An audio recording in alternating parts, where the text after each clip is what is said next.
Sure, why not? Hollow Knight, not to be confused with the other game, Hollow Knight. Dude, I swear I will do anything but make a video on that one. Is a 2D platformer that plays like Cuphead if you gave him a sword. In this instance, I gave him bullets. A wise man once said that speedruns greatly downplay what this mod has to offer. As said wise man, I have decided to triple down on this statement. I will be completing a low percent run with a gun. Hollow Point is the mod name, and QOL is going to help me complete the game. Debug from the last vid is gone, but if things go south, it's on the bench waiting to warp and prove it's brawn. And while I do say I'm speedrunning, this is more so just, routing?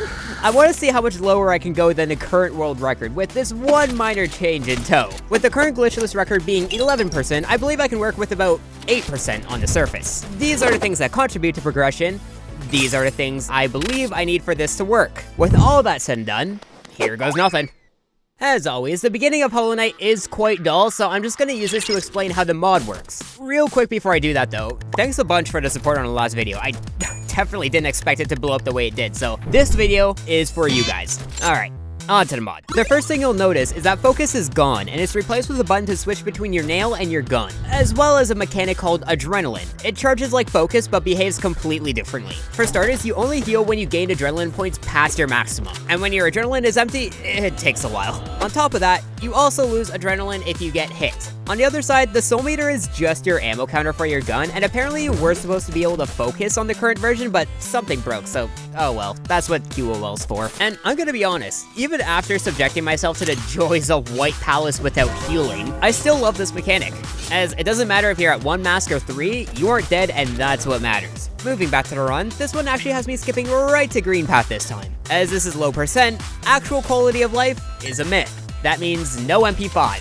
God, I hate the starter gun. Listen, AKs are cool and all, but I'm personally more of a damage per hit type of guy. I really like funny numbers. I do run into Hornet again, but this time I'm not interested in asking her why she looks like the YouTube logo. Instead, I'm just gonna straight up tell you to subscribe to the channel. It's a very good idea, you should try it. So, I head on over to the land of fungi to start tripping more than I usually do. No, officer, I'm not actually here for the shrooms. I just really like jumping on walls. Defeating the foreshadowing creatures, I proceed to avoid the charm notch. Not like I'll be using it anyway.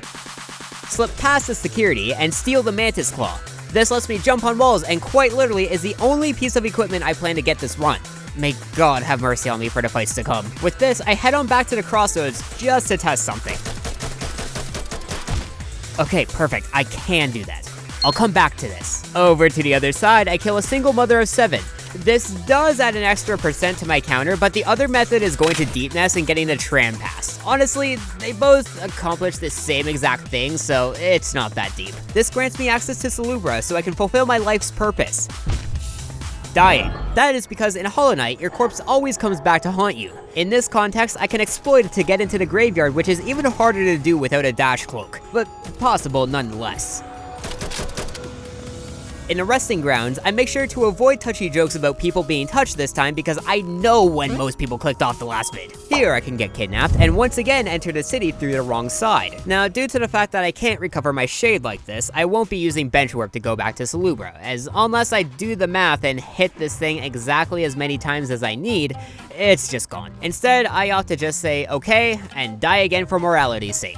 This causes me to lose all my geo, but honestly, I don't think I'll be using it anyway. In the city, the only thing I'll be needing here is to get up to his tower. Normally you need Dash Master or Monarch Wings to get up to this ledge, or you can just use this oversight from the devs. First, to get to the Dreamer, we have to endure one of the tankiest enemies in the game, in one of the smallest arenas. This was a struggle. And then we get to struggle harder in the room of the actual area boss, the Watcher Knights. Now, in my last video, I dismissed this fight as not that bad in comparison to the Lost Kin. I'm gonna let y'all in on a little secret of mine. The reason why I always get mobility items first in this game is because of this fight specifically. Lost Kin was a challenge, right?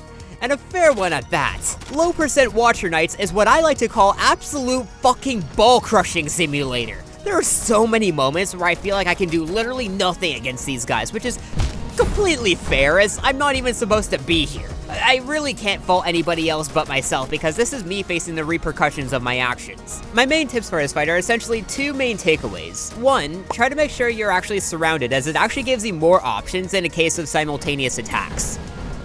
And also, make sure to stay away from the walls if possible, as they just cause various issues. The first of which being, it's much harder to go above their jump attack using only a wall. And second, if they dash and hit a wall, there's a chance that the dash A doesn't even start, or B bounces further off the wall and hits you.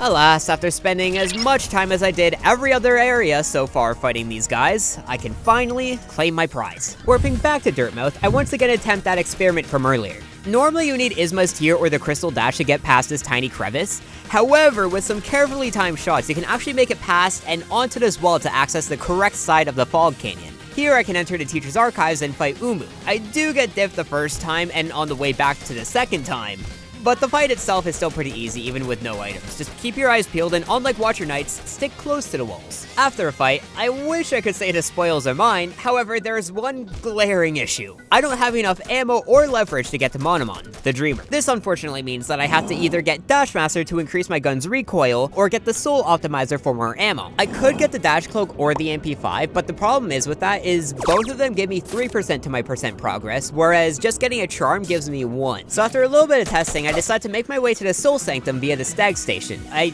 actively tried to use the Watcher's Spire, but for some reason, Bench Warp actively will not let you use it. Luckily, due to me having access to said Spire, I can access anywhere else in the city, so as punishment for technically cheating, I just won't unlock the Toll Bench, which means an ungodly run back whenever I die in the Sanctum. Which I do. Fighting my way through pretty much the entire place. If I go up here, I can fight off the husks, and then pick up my prize. I was a little concerned about the Soul Knight, as Godhome technically classifies that as a boss, but luckily according to Wiki, it doesn't actually give any progress for defeating it. Now I should be able to... Oh, you've got to be kidding me. Okay, maybe if I can just... okay. Maybe if you just... Wait a minute, you fucking saw that, right? Okay, it's possible. Just a few more tries and... Yes! I finally remember everything. Now, I know what must be done. God, I hate speedrunners. I was originally sad that I had to get a Charm, but honestly, if I had to choose between any right now, it's more ammo. Come to think of it, this would have helped a lot against the Watcher Knights. Anyway, off to Deepnest. I can't go my usual route as that requires me to fight the Mantis Lords. However, if you go to Queen Station, over to Cornifer, and then left, there's an alternate entrance to Deepnest. Deepnest is going to suck. Flailing about until I reach my landmark as per usual, I begin my venture into the left route. Now, the caveat with this run is the lantern adds 1% progress. I have to navigate this entire area blind. To do this, I instead want to go into my main save so I can actually see where I have to go first. Okay, seems legit. Alright, I'm not gonna lie, the segment tilted the ever-living shit out of me. Not only can I not see Jack, so if I jump, there's a chance there's gonna be a spider conveniently below me. But if you hit any hazard, it just puts you at the start of the damn room. I genuinely feel like this is where some Apollo Knight's bad reviews come from, where some people stumble into this bullshit, and instead of problem solving and thinking, maybe I'm missing something, they just quit. Unfortunately, I am one of the morons who loves this game enough to throw myself right into the darkness. Another note is my shade has also genuinely fucked me up here more times than I can count. Even when I figured it out, just the fact that it's floating in some random place and yet another enemy to chase you has killed me at least 5 times out of too many. This shade location absolutely sucks. So I die at the start, so it's quite literally anywhere but there. After 2 hours and 20 minutes, I finally reached the den, which thank God it's lit up. I allow myself a moment of respite before I once again get kidnapped. I reload my save just to make sure I start the segment with full health because I'd rather not be one-shot, thank you very much. This is very useful because I have to deal with 3 of these things. Normally they aren't that bad to deal with, but normally you would also have options to kite them. If I want to kill them, I have to essentially cheese the ledge, which sometimes they can also cheese. Luckily, for the second one, I can just wait for it to attack and then hop on over to the bench and exit. For the third one, I just cheese it and finally unlock that damn temple. Now normally, I would need to get the true ending of this game. However, I have a foreshadow trick up my sleeve. And trust me, after the shit I just went through in Deepnest, this isn't the final boss. It's a fucking therapy session. Warping back to Dirtmouth, I entered a Black Egg Temple, and I'm just straight up throwing hands here. No guns, no radiant difficulty, no Hornet. Just two siblings duking it out fair and fucking square. I honestly thought I would have more trouble with this fight, given, you know. But funny enough, the boss's patterns are pretty accessible to dodge even with nothing in your kit, since most of it just consists of jumping over it. Yes, brother, keep countering. I'm sure this time I'll hit you. By the way, even if you do hit the counter, just jump over it. After some fight, I get it to its final stage, which, not gonna lie, I've only ever seen once before. It only has 3 attacks. That swing I always like to parry, except it just does it once and falls. The slam attack, which you just move around to dodge, and Sudoku. Fun fact though, whenever the Hollow Knight does this quote-unquote attack, all other damage sources deal 1 damage. So in other words, in other phases, just use that time to heal if you can. After a bit more struggle by my brother, he falls, I feel better, and then take his place and seal the infection. Probably long enough to then grow up and have some other gun-hungry vessel to kill the Radiants once and for all, but alas, that's another topic for another video, shown here. Aw, 10%. Well, still better than base game. Anyway, if you enjoyed the video, pause. It has been brought to my attention that the tram pass doesn't actually add any percent to the run. And I also didn't know equipment adds 2% prior to starting. What that means is I can actually go lower. And fortunately, I am in fact masochistic enough to run it back. To avoid boring you all, I'm going to skip what I talked about previously, aside from a tad bit of math. Essentially, the second run starts pretty much the same, getting the Mantis Claw, and this I'm heading straight to Deepnest. This is where the tram pass is located and will grant me access to the resting grounds without killing Gruz's mother. Speedruns are known for shaving seconds, these runs are known for shaving progression. In this case, 1%. The math for my progression, by the way, goes as such. Mantis Claw grants 2%, each Dreamer, Boss, and Charm grants 1%, as well as the Dream Nail for some reason. So with this in mind, I need 3 Dreamers, 2 Bosses, 1 Charm, as well as the Dream Nail, which amounts to 9% minimum. I still feel like there has to be a way to get to Monomon without a Charm, but I swear to God, every single skip requires me to get some sort of equipment in some way, shape, or form, so Soul Optimizer has to be the lesser evil. Tram Pass in tow, I decided to just get Deepnest out of the way by getting kidnapped instantly. Surprisingly, I only actually had to reset thrice. You'd be surprised how much easier it is once you get this route down. Anyway, while I cannot collect Hornet's mom right now, I can find the exit and unlock the nearby bench for easy access when I obtain a Dream Nail. And by the way, I actually have Geo, funny enough, so if I absolutely need to in base game, I could use the Stag Station. Anyway, speaking of the Dream Nail, let's go get that. Warping to Dirtmouth, I can pass a Black Egg Temple, and for the first time in my gun percent history, oh, wait a minute. Go all the way around the temple, then use a tram. I'm gonna be honest, I never cared much about trams because, fuck. Yeah, this is why. I'm just in a completely different game now. On a real note, there's only like 5 places you can go with them, only one of which I actually plan to use this thing for. Plus, Benchwarmer is just such a huge quality of life that I just can't be asked to use base game means of fast travel. While yes, it does mess with the times as I don't need to travel nearly as much between objectives, I'm also not doing full-on speedruns contrary to what I'm actually advertising here. In other words, it's not that deep, bro. Alright, back to...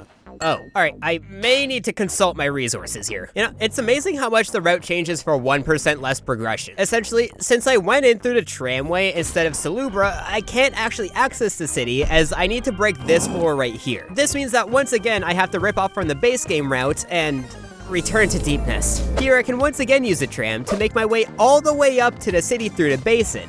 Or I can take the cooler approach and just enter the King Station by going up Kingdom's Edge. This feels way more familiar, so I think I'll do that. In the city, I decided to get the Soul Optimizer first, as it'll help tremendously with the whole 2 fights to come. Accessing the Soul Sanctum the correct way, I clear the way and grab the Charm. Now, time for some CBT. Okay, 2 tries. That also wasn't as bad as I expected. Fucking local moron discovers what practice is. Okay, let's see if this holds true for frame-perfect skips. Nope, it doesn't. Well, I guess I should have learned that lesson from F-Zero. Anyway, Dreamer's down. Time to once again sword fight my sibling. You can tell I'm not angry this time because I lost enough brain cells during this fight to die thrice to the same attack. Alas, Run 2 is done, and in half the time actually. And most importantly, 1 less % in my progression. If you enjoyed this absolute shit show of a challenge run, be sure to support the channel by liking and subscribing. I originally wanted to take a small break from Hollow Knight, but with how much you guys seemed to like the last video, how could I not give y'all what you wanted? Anywho, I best be getting back to throwing bricks at hobos. Here's to hoping you like that one too.